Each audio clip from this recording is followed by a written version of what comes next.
আশারে এমন ছিল আশা।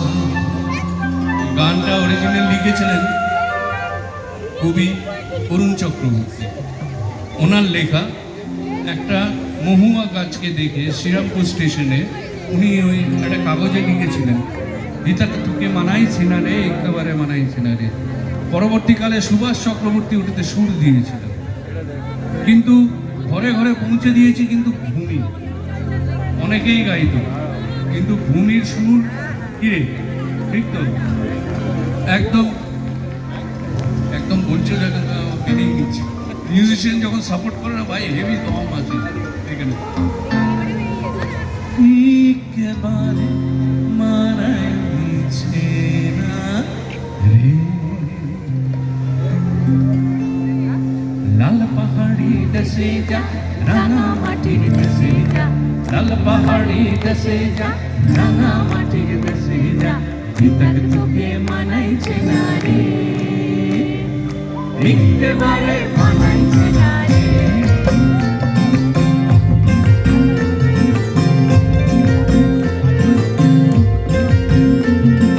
লাল পাহাড়ি দেশে যা, রাঙা মাটির দেশে যা। আরে ভাবুক যা খুশি সবাই,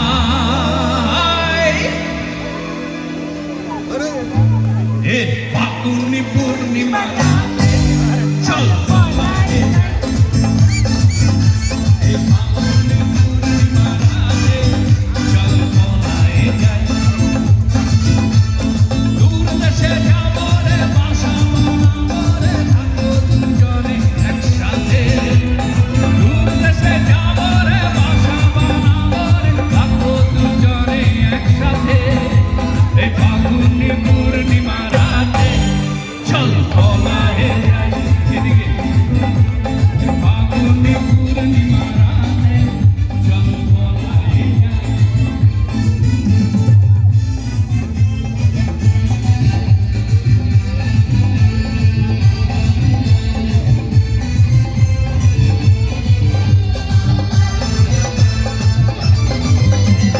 বৈশাখী ঝড়েতে আমাদের ঘরেতে হয়েছিল সেই যে দেখা, তখন থেকে কেন ভাঙলো না মন আর উঠান লাগে শুধু বেকা, আমার উঠান লাগে শুধু